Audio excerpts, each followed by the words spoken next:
स्वागत है आप सभी का वॉइस ऑफ पॉलिटिक्स में। मैं आपका दोस्त और host Mohammad Anas Siddiqui. Corona virus Delhi समेत पूरे देश में बहुत तेज़ी से दिन पर दिन फैल रहा है। कोरोना वायरस की मार ज़बरदस्त फैल रही है।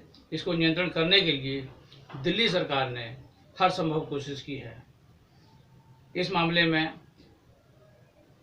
सफदरजंग हॉस्पिटल के वरिष्ठ medical officer doctor RP. Arora ने लोगों को जागरूक करते हुए कहा कि सर्वे भवन्तु सुखिनः। सभी मेरे साथ बोलेंगे। सर्वे भवन्तु सुखिनः। सर्वे भवन्तु सुखिनः। सर्वे सन्तु निरामया। सर्वे भद्राणि पश्यन्तु। सर्वे मा कश्चित् दुःखात् भवेत्। इस श्लोक का लिखा जाना कुछ 100 साल पहले नहीं, कुछ 1000 साल पहले होगा, और हम तब कामना कर पाए कि सब सुखी हो। हम ये सोच पाए कि किसी को दुख ना हो, किसी को बीमारी ना हो, किसी तरह का कोई भी दुख किसी को छू ना पाए। हम इतना बड़ा सोच रखते हैं, उस हिंदुस्तान से हम बिलोंग करते हैं, तो हम वैसा ही सोचें और सशक्त तरीके से इस बीमारी को अब तक जिस तरह हमने लड़ा है उसी तरह से आगे लड़ें और कामयाबी हासिल करें। ये कैसे होगी? बिल्कुल सरल तरीके से होगी। कोरोना को बुलाना नहीं है, उसको आने नहीं देना। कैसे नहीं बुलाना और कैसे नहीं आने देना वो सरल हो गया जब 3 स्लोगन हमें मिल गए। 2 गज की दूरी, मास्क और हाथ धोने का, सैनिटाइजेशन या साबुन से हाथ धोना। ये 3 फार्मूले हर वैज्ञानिक तौर पे साबित हो चुके हैं कि बीमारी को रोकते हैं। पहला, हाथ धोना, क्योंकि हाथ पे कीटाणु होंगे तभी हमारे मुंह, नाक के ज़रिए, आँख के ज़रिए अंदर जाएंगे। अगर हाथ पर कीटाणु टिकेगा ही नहीं या सैनिटाइज़र से मर जाएगा तो हमारे शरीर में नहीं जा पाएगा, भले ही हमने उस सरफेस को टच किया है जहाँ कोरोना के कीटाणु थे।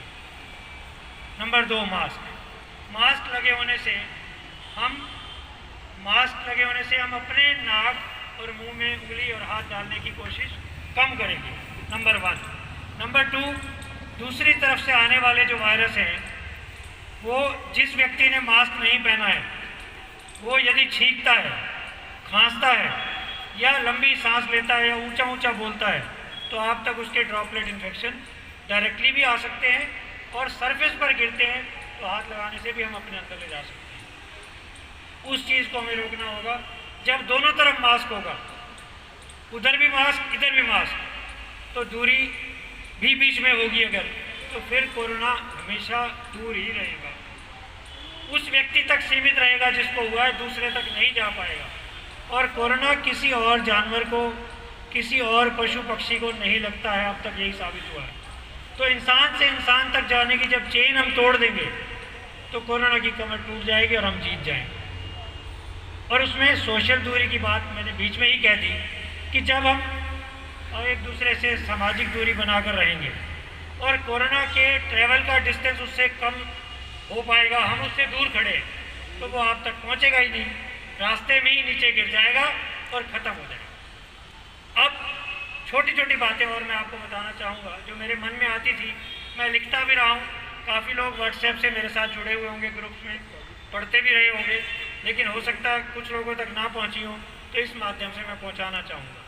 मास्क मैंने पहना है, मास्क को नाक और मुंह दोनों को कवर करना है। मैं कुछ डेमोस्ट्रेशन आपको देना चाहूँगा मास्क के बारे में। नाक और मुंह दोनों कवर रहने चाहिए हर हालत में, हर समय। इसको उतार के बार बार हमने देखना नहीं है। अगर हमने उतार दिया और रख दिया, उस सरफेस पर कीटाणु हुए तो हमारे अंदर गए। हमने उतारना है तो यहाँ से उतार और इसी तरह से वापस लगा देना, और कोशिश करनी है मास्क को छूना है अगर तो भी हाथ सैनिटाइज करके छूना है।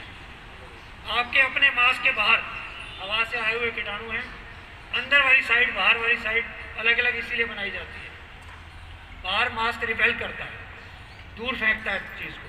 हम उसके ऊपर लगी हुई सरफेस को अगर उल्टा पहन लेंगे, जो मास्क इस तरह के हैं जो रिवर्स भी हो सकते हैं, उनमें भी हमने ध्यान रखना है कि एक ही साइड यूज़ करें। और जितना लंबा समय हम मास्क पहन पा रहे हैं हम उतने सेफ हैं। इससे डरने की जरूरत नहीं, इससे दम घुट जाएगा, कार्बन डाइऑक्साइड इकट्ठी हो जाएगी, ये होगा नहीं होगा। मरने से कहीं अच्छा है थोड़ी सी प्रॉब्लम होना, बहुत आसान है उससे। आप अकेले व्यक्ति ऐसे नहीं होंगे जिसकी डेथ होगी, वो कई सारे परिवार के, कई सारे मिलने वाले, कई सारे दोस्त यार सबको तोड़ कर जाएगा जो व्यक्ति जाएगा। इसलिए हमें नहीं जाना है, हमें मजबूत होना है कि हमें नहीं जाना, ना जाना है ना जाने देना है। इस बात को आज स्लोगन बनाइए, ना हम मरेंगे ना मरने देंगे, ना कोई जाएगा समय से पहले ना किसी को जाने देंगे। प्रयास करते रहेंगे, लगातार बीमारी को हरा के मानेंगे। बीमारी हारेगी, देश जीतेगा। बीमारी हर हालत में हारेगी, देश हर हालत में जीतेगा। समाज की विजय होगी, बीमारी की हार होगी। इस बात को कह के मैं आप सबसे एक शपथ दिलाना चाहता हूँ कि हम मास्क का प्रयोग किसी तरह से भी ढील नहीं देंगे। सभी लोग अपने स्थान पर खड़े हो जाएं और हाथ ऊंचे करके शपथ लीजिए कि अब मास्क का प्रयोग में ढील नहीं होगी, किसी तरह की कोई ढील मास्क में नहीं करेगा। आज के दिन ये शपथ लेके जाएं। जब तक कोरोना क्या, इस तरह की और बीमारियां भी कल आ सकती हैं। चाइना तो अभी है, कभी भी कोई बीमारी आपके पास भेज देगा। हमें बचना होगा खुद ही, दुश्मन से सतर्क खुद ही रहना पड़ेगा। बहुत बहुत धन्यवाद। जय हिंद। आने वाले दिनों में दिल्ली के प्रमुख बाजारों से एक बार फिर लॉकडाउन का नज़ारा देखने को मिल सकता है। अरविंद केजरीवाल ने बताया कि केंद्र सरकार को भेजे प्रस्ताव में कहा गया है कि जिन बाज़ारों में भीड़ भाड़ अधिक है, इसके साथ ही शारीरिक दूरी का पालन भी नहीं हो पा रहा है। दिल्ली सरकार ने ऐसे बाज़ारों में कुछ दिनों के लिए लॉकडाउन लगाने की सिफारिश की है। दिल्ली सरकार ने केंद्र सरकार के पास प्रस्ताव भेजा है कि अगर किसी बाज़ार में लॉकडाउन लगाना पड़ता है तो इसकी इजाज़त दिल्ली सरकार को दी जाए। अभी किसी राज्य सरकार के पास लॉकडाउन लगाने का अधिकार नहीं है। लॉकडाउन के दायरे में सदर बाज़ार, नई सड़क, पहाड़गंज, करोल बाग, चांदनी चौक, सरोजनी नगर, लक्ष्मी नगर, नेहरू प्लेस, कमला मार्केट, गांधी नगर, कृष्णा नगर, लाल क्वार्टर, चावड़ी बाज़ार, लाजपत नगर, जनपद मार्केट, पालिका बाज़ार आदि बाज़ारों को इस दायरे में लाया जा सकता है। केंद्रीय गृह मंत्रालय ने एक बार फिर कोरोना की रोकथाम के लिए बनाए जा रहे कंटेनमेंट जोन की समीक्षा करने के निर्देश दिए हैं। मंत्रालय का मानना है कि कोरोना की रोकथाम के लिए कंटेनमेंट जोन की प्रक्रिया अधिक प्रभावी है। इससे पहले मंत्रालय ने 21 जून को माइक्रो स्तर पर कंटेनमेंट जोन बनाने की बात कही थी। आज दिल्ली सरकार ने मास्क न पहनने वालों पर लोगों के खिलाफ जुर्माने की राशि 500 से बढ़ाकर 2000 रुपये कर दी है। इस पर दिल्ली प्रदेश कांग्रेस अध्यक्ष चौधरी अनिल कुमार ने कहा कि जिस तरह से अरविंद केजरीवाल ने आज प्रेस कॉन्फ्रेंस करके बगैर मास्क के चालान की जो कीमतें 500 से 2000 कर देना जुर्माना, और लोगों से अपील करना कि लोग और पॉलिटिकल पार्टीज मास्क बांटें, कहीं ना कहीं ये पूरी तौर पर दिखाई देता है कि अरविंद केजरीवाल पूरी तरह से फेल साबित हुए। यानी कि सरकार हर मोर्चे पर कोविड के खिलाफ जो लड़ाई लड़ी जा रही है उसमें फेल साबित हुई है। आज लगभग 8 महीनों बाद ऑल पार्टी मीटिंग जरूर बुलाई गई थी, लेकिन इस प्रेस वार्ता के बाद, इस बड़े हुए फाइनों के बाद, मैं कह सकता हूं केवल ये औपचारिकता मार्क ये रही, और इस मीटिंग में कहीं पर भी जुर्माने को लेकर के ना डिस्कशन हुआ, ना कोई फीडबैक लिया गया। तानाशाही रवैया सीधे तौर पर अरविंद केजरीवाल का दिखाई देता है। ये तानाशाही जो डिसीजन है कहीं ना कहीं भ्रष्टाचार को बढ़ावा देगा। इस भ्रष्टाचार से 2000 रुपए के फाइन के बाद कौन गारंटी लेगा कि फाइन करने वाला आदमी मोल भाव नहीं करेगा।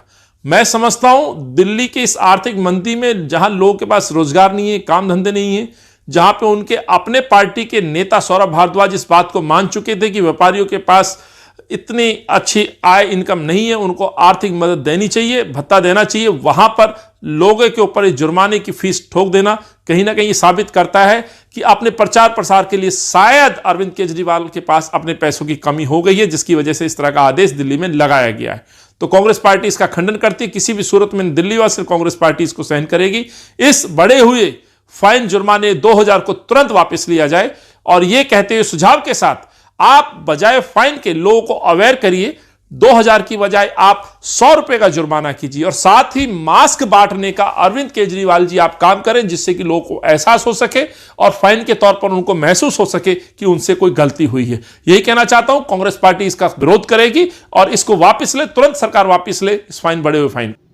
ऑल इंडिया नर्सिंग यूनियन ने कोरोना मरीजों के बीच काम कर रहे स्टाफ के लोगों की हॉस्पिटल प्रशासन द्वारा अनदेखी करने पर 16 दिसंबर से अनिश्चितकालीन हड़ताल करने की चेतावनी दी है।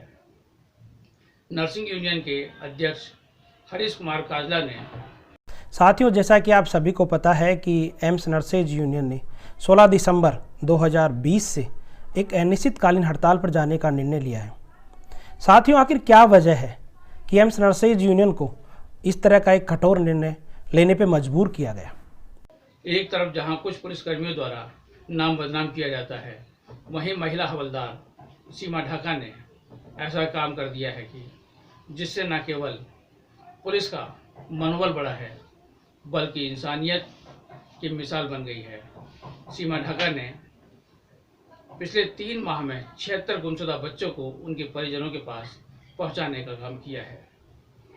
आज सीमा